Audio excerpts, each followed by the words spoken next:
welcome to the Hopkins Podcast on Foreign Affairs.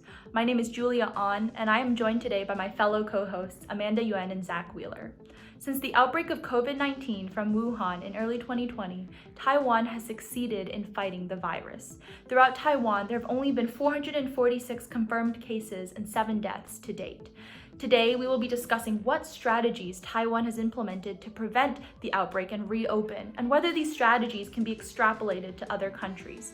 We will also examine the politicization of public health and the importance of international cooperation in the face of pandemic, including the challenges Taiwan has faced due to its exclusion from the World Health Organization.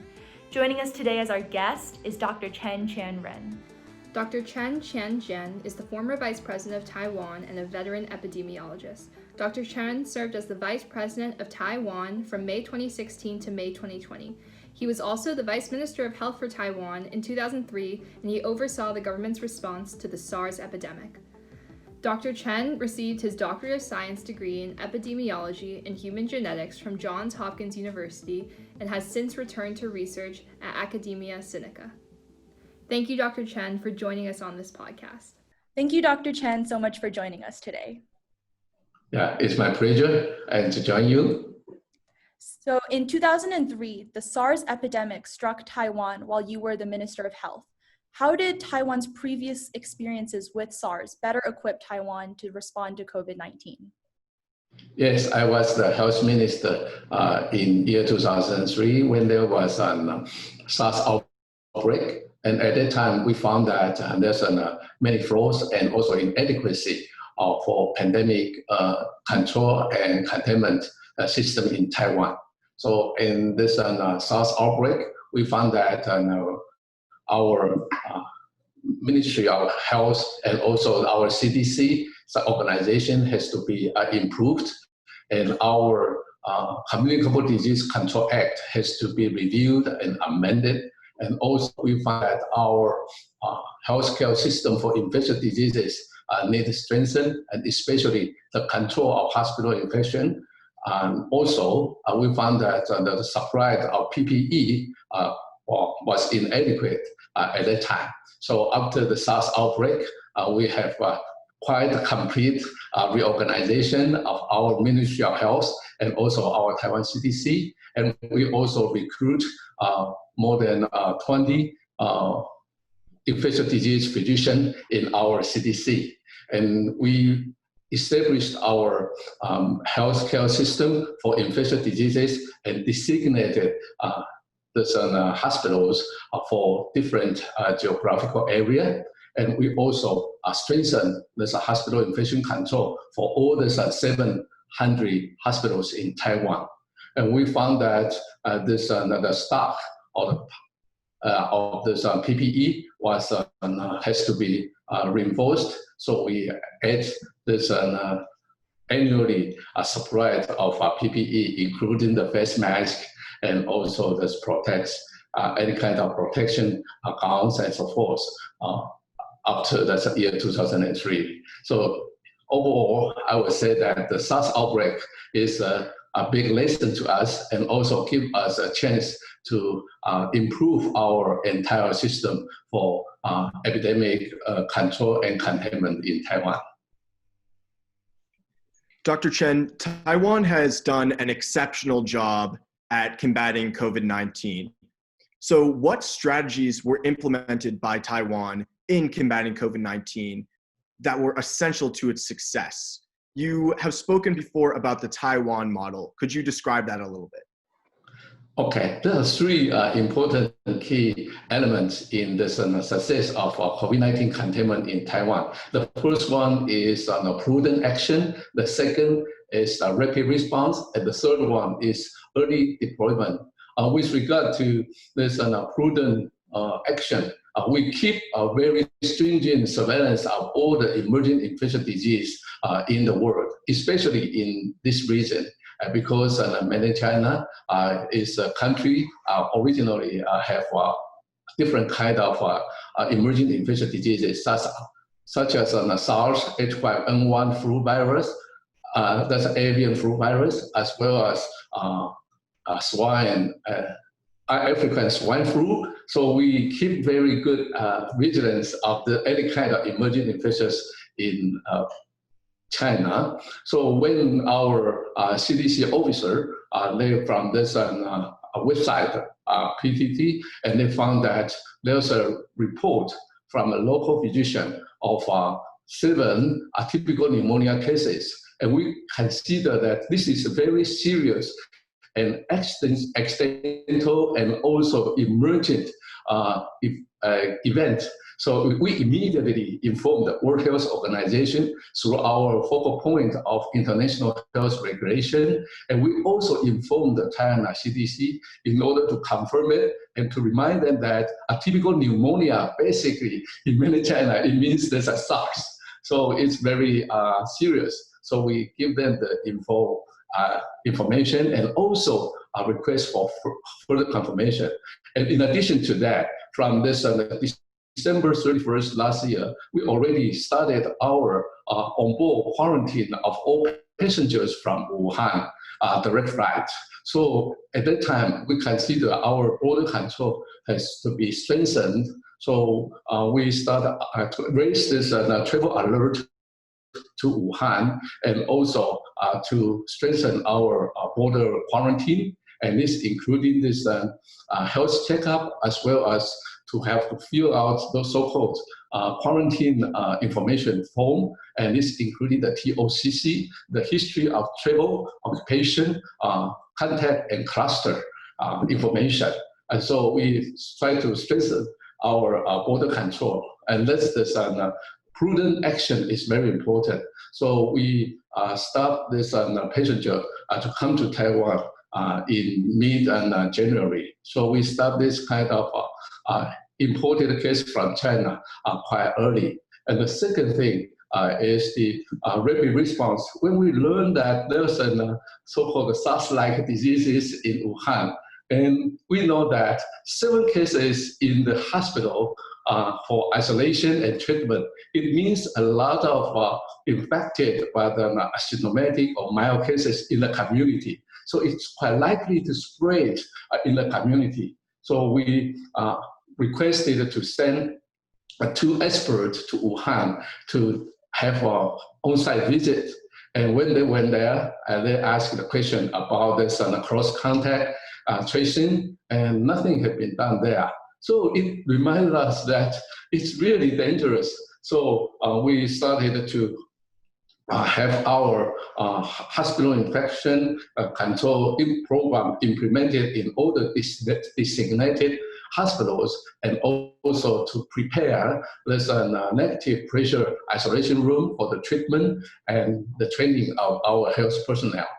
And in the SARS outbreak in year 2003, we run short of N95 masks. So we also check our stock of medical surgical face masks, and we found that we have 40 million face masks available for our medical health healthcare workers and also our CDC officers. But 40 million definitely is not adequate for all the people in Taiwan. And at that time, Taiwan can produce 2 million face masks a day, but Taiwan have 23 million people. So we think that, that's a bad sign. So we have to increase the production of face masks. So it took us around 2 months and to increase our production of face masks from 2 million per day to 20 million per day. So we have face masks available, but at the very beginning, we consider that only those who are at higher risk can purchase this face mask. So we have a so-called rationing system, and has a name-based rationing system for the allocation and distribution of face masks and also other PPE. So I think this early deployment is very important, and also that rapid response is also very important. Yes. Dr. Chen, these strategies that you just described, do you think that they would be possible to replicate in other countries around the world? Or do you think that there are specific aspects of Taiwan that make these three strategies especially powerful within Taiwan? Yeah, at the very beginning of this SARS pandemic, and our experts from my alma mater, the Johns Hopkins University, they consider that Taiwan is at the second highest risk. China is one and Taiwan the second. The reason for that is that we have a lot of Taiwanese businessmen and workers, and they are working in China, and there's a very frequent exchanges between Taiwan and China. So they consider Taiwan should be at very high risk. But I just mentioned about our border control, our contact tracing, and also our mobilization of hospitals and this early deployment of this face mask. And in addition to that, we also consider that contact tracing is especially important. SARS is different from COVID-19 with respect to its clinical picture. For the SARS, we know that almost all infected people will develop high fever, and high fever is a very good sign and symptom for this to identify there's a SARS patient. Unfortunately, for COVID-19, this high fever patient is only a tip of the iceberg. And a lot of infected people, they have mild or moderate symptoms or signs, or they even have asymptomatic. These people are asymptomatic, and these people are in the community, and they can quite likely to spread out the virus in the community. And that's the reason why we consider that all the severe cases with pneumonia were isolated and treated in the hospital. They are okay because they cannot spread out the virus. But close contacts of the cases are very important. And that's the reason why we have a very stringent close contact tracing and tracking system. And all these close contacts has to stay at home, so-called home quarantine for 14 days, and they are not allowed to go out, and they will get this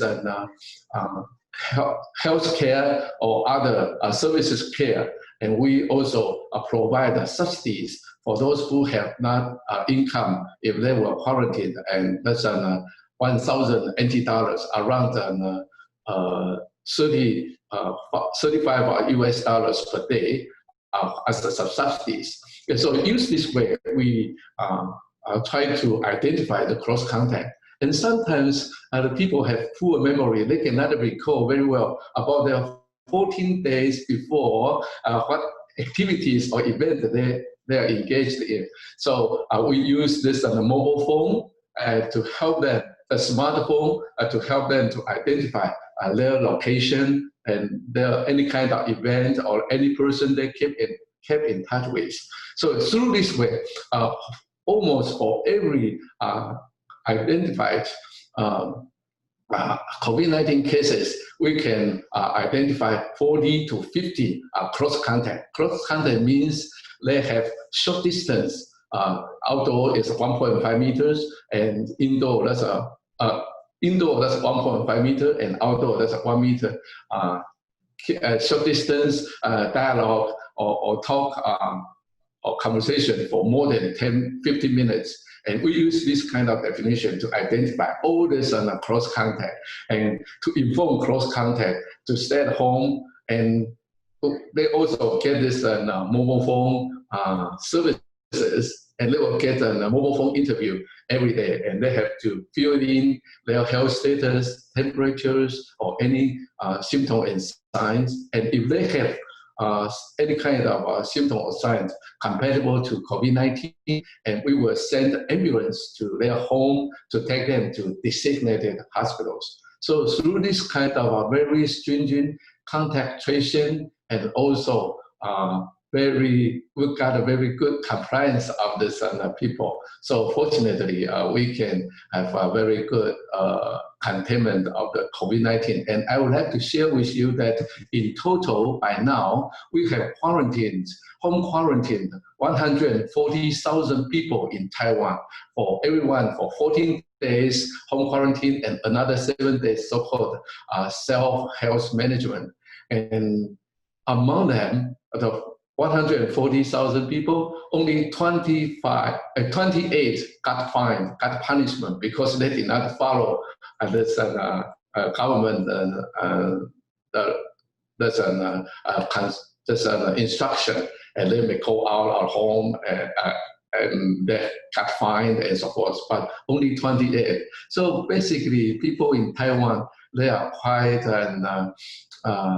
good with regard to the compliance to our government instruction. So we've talked a lot about the strategies Taiwan used with regards to acting very early, really encouraging people to stay at home, having its citizens able to follow those orders. Now that we've it's already almost the end of June, what has been Taiwan's strategy with regards to reopening the country? And how have you guys thought about preventing a second wave of coronavirus infections, especially if neighboring regions continue to report high rates of infection? Yeah, by now in Taiwan, we have 445 cases, COVID-19 cases, confirmed cases in Taiwan. And among them, only 55 so-called domestically local infected patients, and among them only 10 cannot trace this infection sources. So in Taiwan, basically, we could keep very good contact tracing and infection source identification. So in Taiwan, at the very beginning, we have 2 weeks postponement of this winter vacation for all the school children. And after that, all the children go to school and all people go to work in Taiwan. We don't have any kind of lockdown of any region or any community. And we consider that it's very important for us to do close contact tracing and quarantine of the close contact, and then the loss of liberty of among the 140,000 people in Taiwan can guarantee that the 23 million people in Taiwan can live in a normal way and so forth. Have a daily life, regular daily life.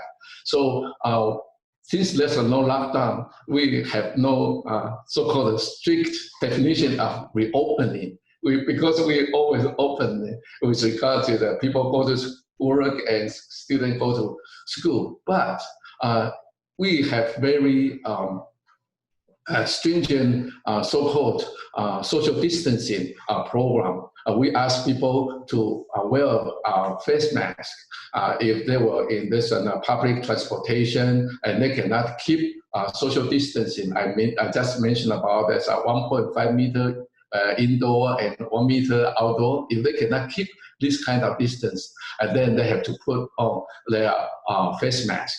And that's the one thing. And the second thing is that we don't allow a large gathering of activities. For instance, in Taiwan, our Taoism people, they have so-called a parade of Maju. And the Maju parade, usually there's more than 200,000 people are gathered together, but we persuade them to stop it, and they stop it in this in spring, and they just reopened it recently. But they have a very good schedule. So originally, that's around the 200,000 people get together. Now it's less than 20,000 people. So avoidance of a large scale clustering is also very important. So I think that keep social distancing is important for all the countries. Even in Taiwan, we don't have any cases, but we consider that once the people have good health behavior, then we have to ask them to comply and to make them become their daily life habit. For instance, to measure temperatures daily, body temperature daily, and wash hands with soap frequently, and put on a face mask if we cannot keep social distance, and also very strict the sick leave. Any workers and any students, if they feel sick and high fever or have respiratory symptom or signs, we urge them to stay at home, don't go to school, and don't go to work. And through this way, we can make this, you just mentioned about the reopening in any country or any city can do it very well. I know that the situation in the United States is still very serious, but economic development is also important. If we can keep good social distancing, I think that people can go to work and go to school, but to reduce their unnecessary social activities, then everybody can live in a regular way. Dr. Chen, you've spoken to the importance of compliance of the public with public health information provided from the government. So in the United States, unfortunately, it seems like public health information on COVID-19 has become politicized, with some Americans seeing the number of cases, the death count, and even policies such as mask wearing as political. So first, did Taiwan have this problem of the politicization of public health? And second, how might this problem be avoided in other countries? Okay. Well, basically, in Taiwan, in this time, I would like to thank the central government, especially when I was the Vice President, my boss, President Chen Chien-jen. He respects professionalism a lot. And he also urged us to keep neutrality. Professionalism and political neutrality are very important. And in this way, the central government can collaborate with local government very well, because there's no any kind of political implication about this containment of COVID-19. And the second thing is in Taiwan, we set up our central epidemic command center quite early in January 20th. We already have our central epidemic command center. And it means that under this central epidemic command centers, all the ministries, not only this Ministry of Health and Welfare, it's including the Ministry of Interior and Ministry of Transportation and Communication, and also Ministry of National Defense, all have to work together to contain this COVID-19. So these commanders have a very strong power to request a different ministry to help them. So it's a kind of inter-ministry concerted effort. So it's very important to have this kind of CECC. And this CECC have the authority to carry out containment of this COVID-19, and also have the authority to do this economic relief programs, to implement the end programs. And furthermore, this is also very important. In CECC, they have a daily news conference. This means that every day they have report to the general public, to the people in Taiwan, what the situation in Taiwan now, and what the new regulation or new instruction to the people in Taiwan. And I think these are very important. And all of them, most of the people in this CECC, they are infectious disease physicians, and they are biologists, and also this people they have quite familiar with how to do this hospital infection control and so forth. So professionalism is the main theme, that's the most important characteristic of the CECC. So through this way, in a democratic country, and I think Taiwan has a very vibrant democracy. And I think that in a democratic country, the most important thing is the transparency and also the openness. If you give the people the information without any effort to try to hide anything, then your transparency and openness will win, will get this public trust. And the public trust is the basis for this public compliance to government, any kind of instruction or program. So I always say that 23 million people in Taiwan are really unsung heroes. They complied to the instructions so well. And I think that the most important thing is our CECC, our commanders, and our all colleagues working there, they got this public trust. They got a very good public trust. And you can never imagine in a democratic country such as Taiwan, our commander, Minister Chen Chien-jen, Minister of Health, Chen Chien-jen, there's a supporting rate according to the poll is 93%. It's almost impossible. It means that he got almost everyone's support to do it. So in a democratic and free country, I think openness and as well as transparency is very important. And please let all the professionals to do the job and not to be too much on political involvement. And for the United States, I know that sometimes it's difficult because you are a very free country and people enjoy career freedom. I enjoy my freedoms when I was at Johns Hopkins or in Columbia too. But I think that for this public good, I think that sometimes we all share each other, so we have to love each other and help each other. So sometimes I have to sacrifice my freedom or my liberties and then to help other people to prevent gut infection. So this is a spirit of solidarity. I think the spirit of solidarity is very important for the containment of outbreak.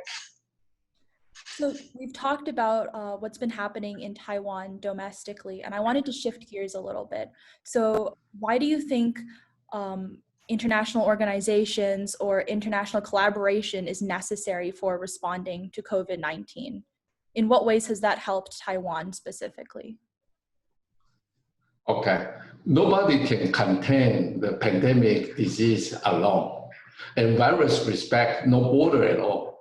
And for the time being, although Taiwan have no virus in Taiwan, all this patient has been discharged from the hospital, but our neighboring countries still have COVID-19, and especially recently in Beijing. And when we see the scenario in Beijing, we are really worried about that. So we have to help each other to contain this pandemic COVID-19. No, everybody has to help each other, and until there's all nations, all countries have no COVID-19, then Taiwan can say, "Oh, we are relieved now." But for the time being, we are not relieved, and so we have to help each other, and that's the reason why I just mentioned that since we have this have adequate supply of face masks in Taiwan, so we donate millions of face masks to all the countries in need of,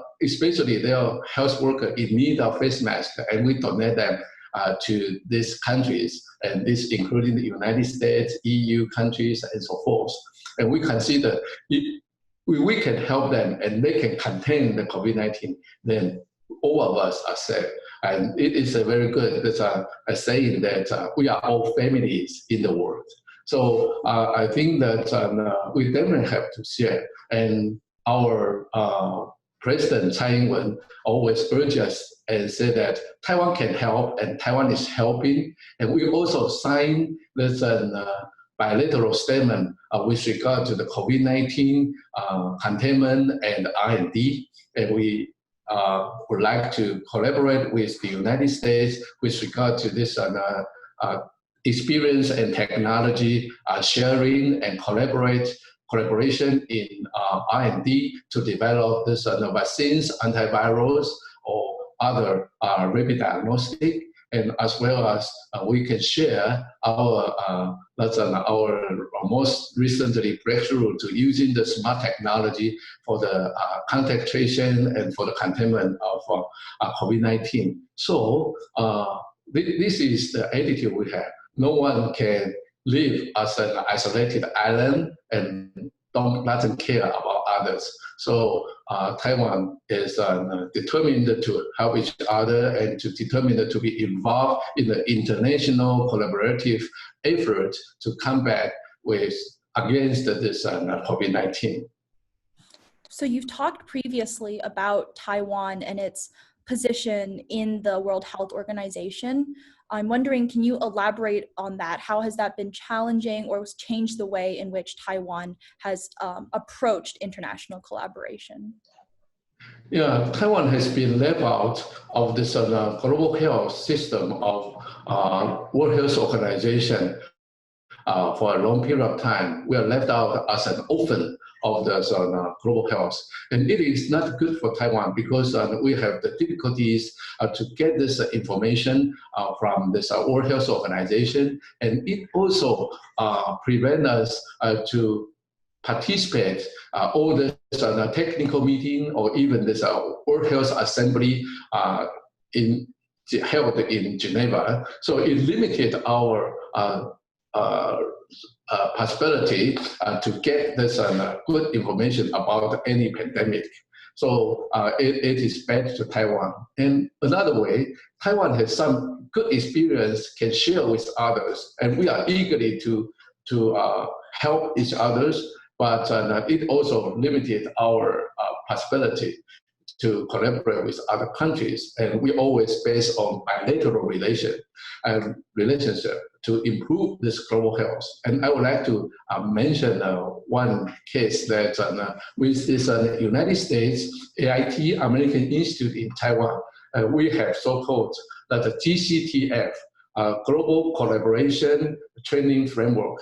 And based on GCTF, in Taiwan, we held a series of workshops on global health, including the dengue, this Zika virus, and also there's mosquito vector control, and there's national health insurance systems, and there's health disinformation, how to tackle this health disinformation systems, and so forth.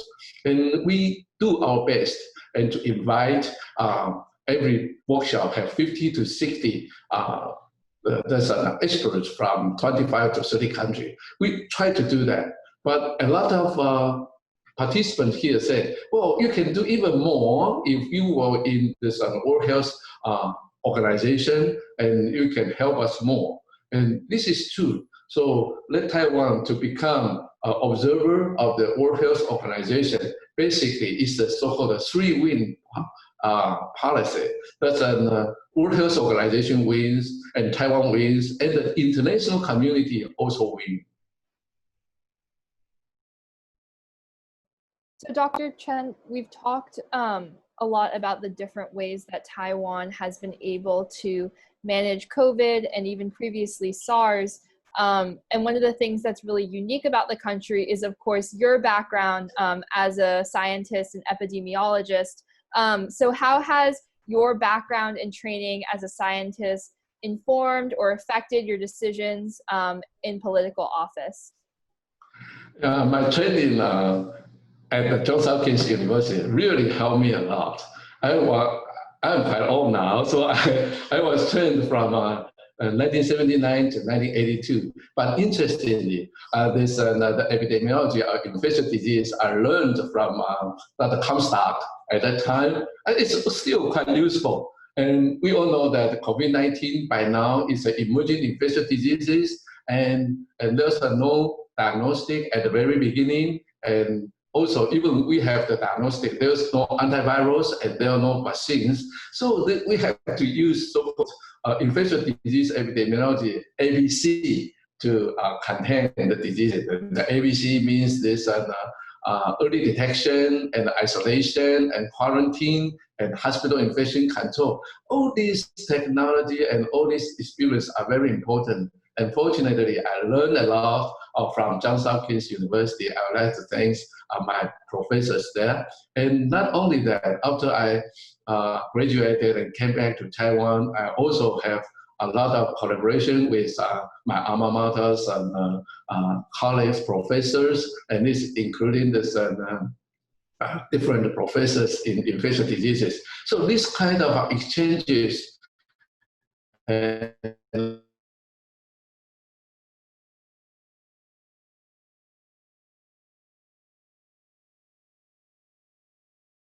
after graduation and found out, oh, there's a guy from this Johns Hopkins. He was trained as an epidemiologist, so he has to become the health minister and jump into the volcano to seize the fire. And I'm the one to do the job, to jump into the volcano. But thanks into this and all my professors there, and they give me well equipped me. And I think that it's very, very important for a modern government. And when there's any kind of complicated event occurred, and you have to invite experts and scholars and who have the experience to shoot the problem and to solve the problem, and don't rely only on this politician. So professionalism, I would like to mention, is very important. And when there was a SARS outbreak in Taiwan, and we fortunately have very good help from US CDC, and they sent a lot of experts to Taiwan to work with us from morning till night, and work on shoulder to shoulder, hand in hand. And interesting, when I visited after the SARS outbreak, I visited the Health Secretary Tommy Thompson at Washington D.C., and he told me that I thank him for sending CDC delegates to Taiwan to help us to contain SARS outbreak. And he said, CJ, do you know there's a lot of SOP of SARS outbreak control in the United States was written by those delegates sent to Taiwan. So it's a kind of win-win policy. So I think that let experts, professionals to do this outbreak content is utmost important. Dr. Chen, I want to thank you so much for joining us today, but we have one last question. So a lot of our listeners to this podcast, the Hopkins Podcast on Foreign Affairs, are students at Johns Hopkins University. And many of them may have aspirations of leading a health organization for a country in the world one day, or playing some other role in public health. So what advice would you have for those students with those aspirations and interests based off your experience and your expertise in this area? Yeah, I just mentioned that according to my academic training and also that's administrative experiences, I consider that we have all the students in my alma mater. You are really brilliant and outstanding, and I know that only the top students go to Johns Hopkins, right? So the most important thing is that we have to learn as much as we can and get a very good logical reasoning. And more importantly, we have to realize that we cannot do anything alone, and we have to collaborate with each other. So interdisciplinary collaboration is very important, because you have to have to be open-minded, and then to invite all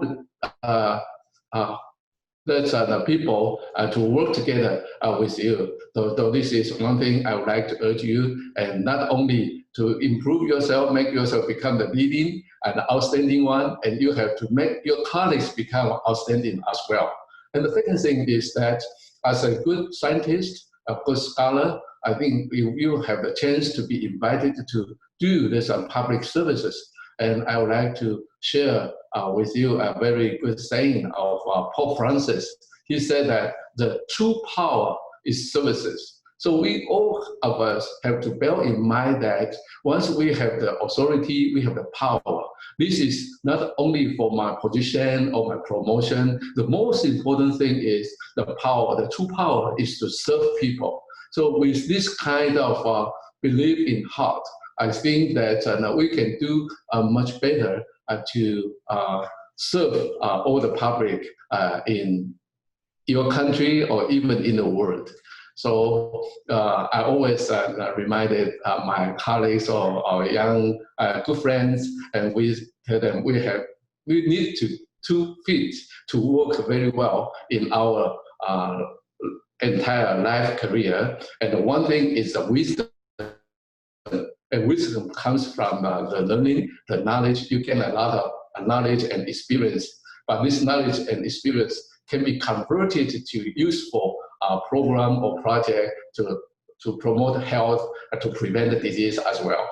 And the second thing is another foot is this charity. You definitely have to have the charity and to care about all the people are suffering, especially the least friend and least brothers and sisters, and they are in need of your help. So I would like to share with you that I best wish everybody of you have the wisdom and the charity with you. And I believe that you will become a very important person in the future to help the United States and help all the peoples in the world. Thank you so much, Dr. Chen, for coming on the podcast and also for your contributions to the scientific community to responding to COVID-19. We're really glad to have you here. Yeah, this is my pleasure. Thank you very much. Thank you so much for listening to this episode of the Hopkins Podcast on Foreign Affairs, the entirely student-run podcast out of Johns Hopkins University. We hope you enjoyed it. Remember to follow us on social media at Hopkins POFA on Twitter, Instagram, and Facebook for the latest and greatest of Hopkins POFA news. We'll see you next time.